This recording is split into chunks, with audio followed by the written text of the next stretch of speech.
السلام علیکم everyone, welcome to سبروز اکیڈمی۔ آج ہم لوگ سوانہ پڑھیں گے، نوائے اردو جو کلاس 10 کی NCERT کی بک ہے، اس میں آج ہم لوگ سوانہ کے بارے میں پڑھیں گے۔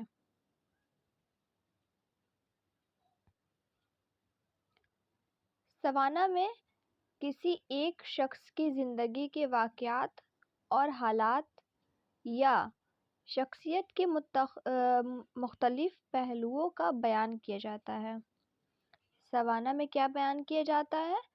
تو کسی ایک شخص کی حالات زندگی ہم کہہ سکتے ہیں، یا شخصیت کے مختلف جو پہلو ہوتے ہیں، جو مین باتیں ہوتی ہیں، وہ بیان کی جاتی ہے سوانہ میں۔ سوانہ نگار اپنے ہم عصروں کے سوانہ بھی لکھ سکتا ہے اور تاریخی شخصیتوں کے سوانہ بھی۔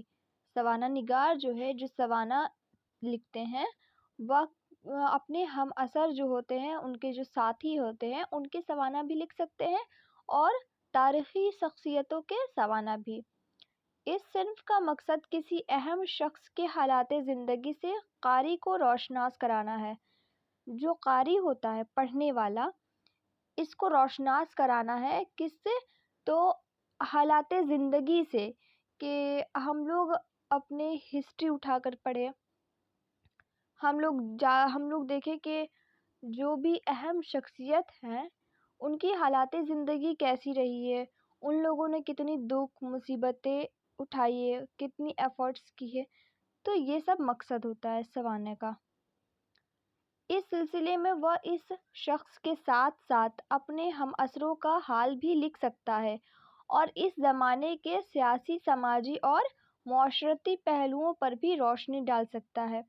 ہمارے یہاں مولانا حالی اور شبلی نعمانی سوانہ نگاری کا سلسلہ شروع کرتے ہیں۔ سوانہ نگاری کا سلسلہ شروع کس سے ہوتا ہے؟ مولانا حالی سے اور شبلی نعمانی سے۔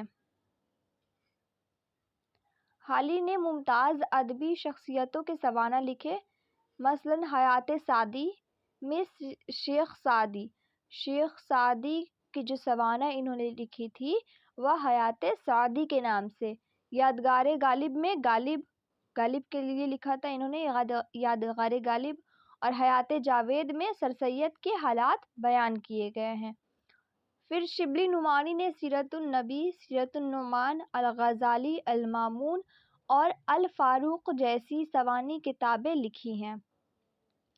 شبلی نے سوانہ نگاری کے ذریعہ اسلاف کی علمی، ادبی اور مذہبی زندگی کو مؤثر انداز میں پیش کیا ہے۔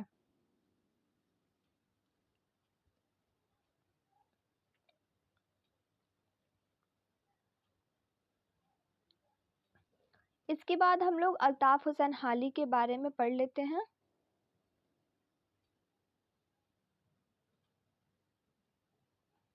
الطاف حسین حالی، ان کی پیدائش 1937 عیسوی اور وفات 1914 عیسوی۔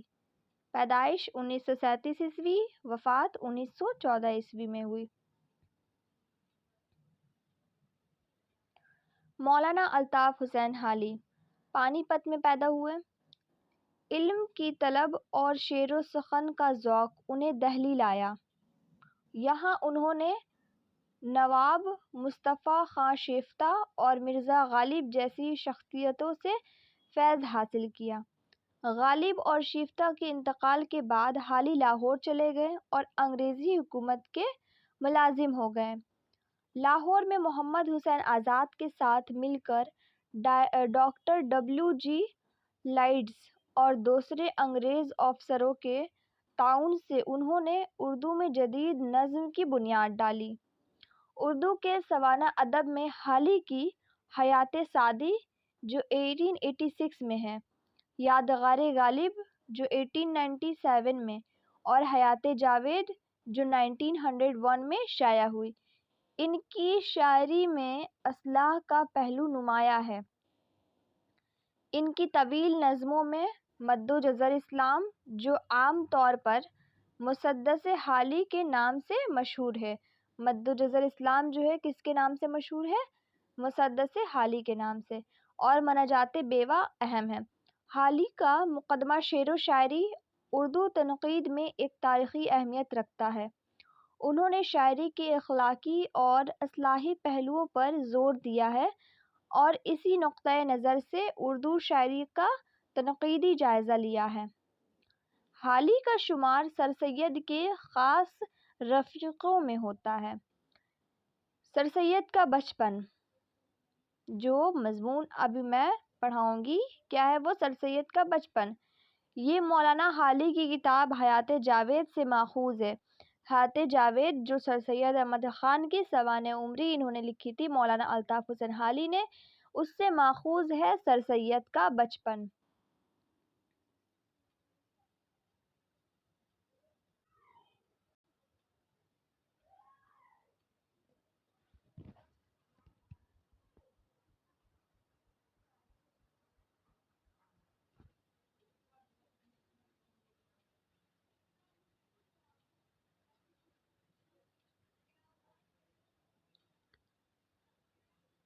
میں یہ تھوڑے دیر پہ اسکرول کر رہی ہوں، آپ لوگ اسے اسکرین شاٹ لے کر پہلے کہانی کو پڑھیں، جو بھی ہے اس میں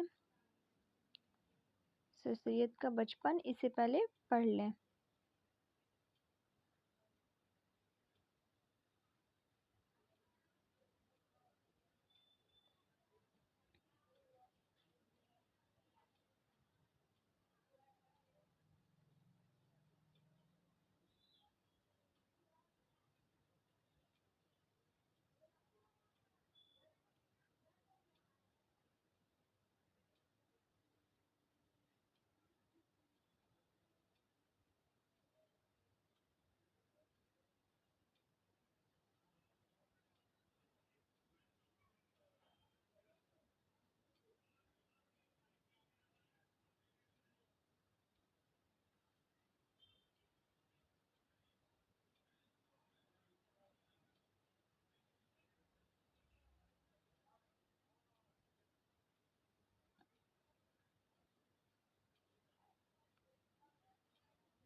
آتے ہیں اب الفاظ و معنی کی طرف۔ ناظرین مطلب کیا ہوتا ہے؟ ناظر کی جمع دیکھنے والا۔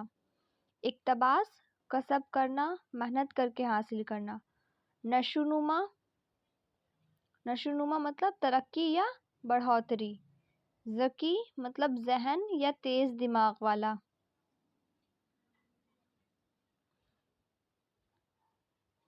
طبع مطلب جس کی طبیعت میں اپج ہو۔ صریح امتیاز، فرق جو ظاہر ہو یا کھلا ہوا فرق۔ قوا، قوتیں، یہاں صلاحیتیں مراد ہے، قوا سے مراد یہاں پہ صلاحیتیں ہیں۔ فی الواقع مطلب دراصل۔ اجلافو مطلب اجلاف، جلف کی جمع نچلے طبقے کے لوگ، نچلے طبقے کے لوگ کو کیا کہتے ہیں؟ اجلافو۔ اشرافو مطلب اشراف، شریف کی جمع اعلیٰ خاندان والے۔ سربرآوردہ مطلب معجز یا ذمہ داری۔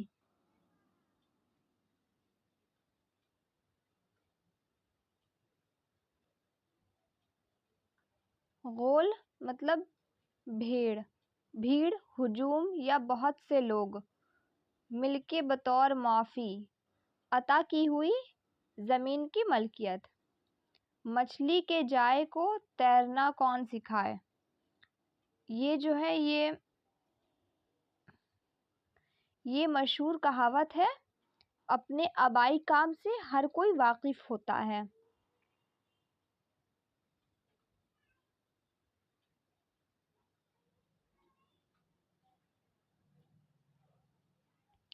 تقصیر مطلب کوتاہی، قصور یا غلطی۔ ہکا بکا ہونا مطلب حیران رہ جانا یا پھر حیرت زدہ۔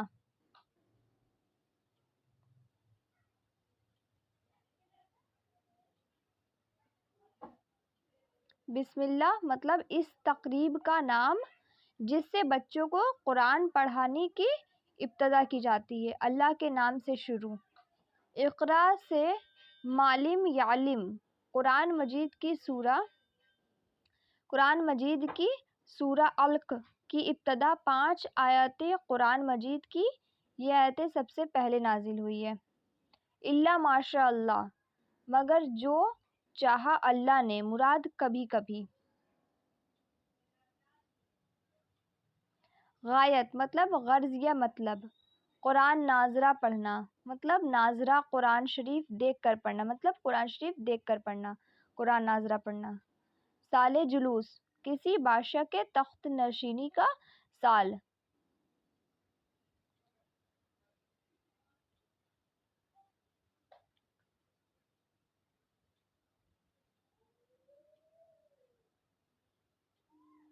اب اس میں ہے غور کرنے کی باتیں۔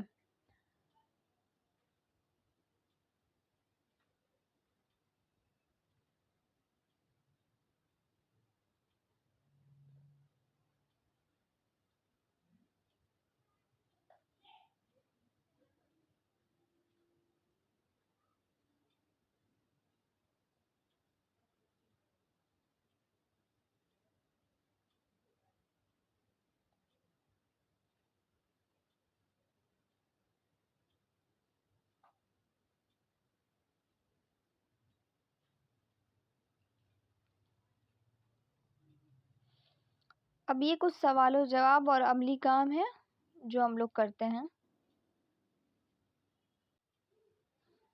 سوانح سر سید کا بچپن، اس کے سوال جواب۔ پہلا سوال کیا ہے؟ سر سید نے اپنا بچپن کیسے گزارا؟ جواب: سر سید نے بچپن میں گھر پر پڑھا، مکتب میں گئے اور کھیل کود میں حصہ لیا۔ وہ اپنے ہم عصر ماموں اور دیگر قریبی رشتہ داروں کے لڑکوں کے ساتھ ایسے کھیل کھیلتے تھے جنہیں بزرگ دیکھتے ہی رہتے تھے۔ مطلب کہ انہوں نے پڑھائی جو تھی وہ اپنے بچپن میں جو پڑھائی تھی وہ گھر پر ہی کیا انہوں نے، اور کھیل کود میں مصروف تھے کافی۔ دوسرا سوال: سر سید کے نانا کے یہاں دسترخوان کے آداب کیا تھے؟ جواب: سر سید کے نانا کے یہاں صبح کے وقت ایک چوڑا چکلا دسترخوان بچھتا تھا۔ چوڑا چکلا دسترخوان، اس سے ہی یہ ثابت ہوتا ہے کہ بہت ہی لمبی فیملی تھی ان کی۔ بیٹے بیٹیاں اور ان کے سارے بچے، جو ان کے نانا تھے، سر سید احمد خان کے نانا تھے، ان کے بیٹے بیٹیاں اور ان کے سارے بچے سبھی دسترخوان پر کھانا کھاتے۔ نانا صاحب ہر ایک کی پسند کی چیز چمچے میں لے کر اپنے ہاتھ سے رکابی میں ڈال دیتے۔ تمام بچے بہت ہی ادب اور صفائی سے کھانا کھاتے۔ سب کو خیال رہتا کہ کوئی چیز گرنے نہ پائے، ہاتھ کھانے میں زیادہ نہ بھرے اور نوالا چبانے کی آواز منہ سے نہ نکلے۔ تو یہ آداب تھے ان کے نانا کے یہاں۔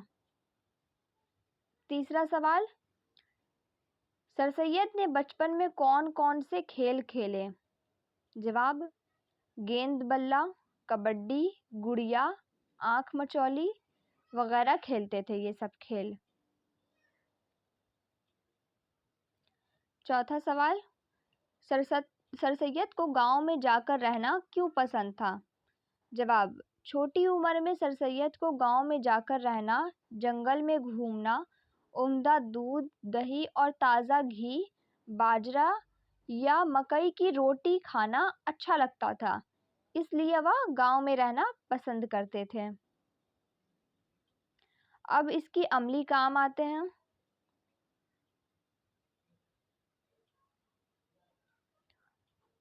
ماں بی بی اور سر سید کے تعلق کو اپنے الفاظ میں بیان کیجیے۔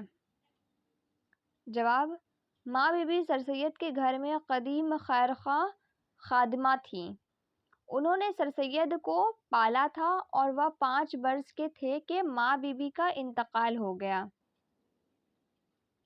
انتقال سے کچھ گھنٹے پہلے ماں بی بی نے سر سید کو فالسے کا شربت پلایا تھا۔ سر سید کو ان کے مرنے کا بہت افسوس ہوا۔ ہر جمعرات کو ماں بی بی کے نام سے فاتحہ ہوتی اور کسی محتاج کو کھانا دیا جاتا۔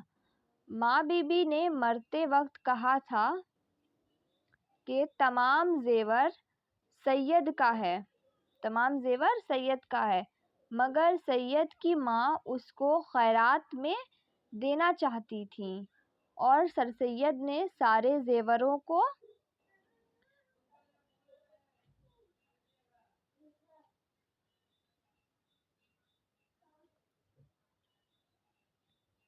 ہر جمعرات کو ماں بی بی کے نام سے فاتحہ ہوتی اور کسی محتاج کو کھانا دیا جاتا۔ ماں بی بی کے مرتے وقت کہا تھا کہ تمام زیور سید کا ہے، مگر سید کی ماں اس کو خیرات میں دینا چاہتی تھیں اور سید نے سارے زیوروں کو خیرات کر دیا۔ انہی باتوں سے معلوم ہوتا ہے کہ سر سید کو ماں بی بی سے کتنی محبت تھی۔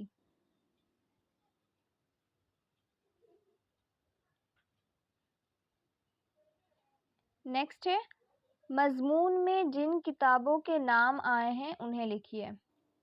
تو مضمون جو ہے اس میں اس زمانے کی کیا ہے نام کچھ کتابوں کے، کریمنا، خالق باری، آمد نامہ، گلستاں، بوستاں، تحریر عقیدت کتابوں کا ذکر آیا ہے۔ آج کے لیے اتنا ہی۔ آج ہم لوگوں نے سوانح جو سر سید کا بچپن تھا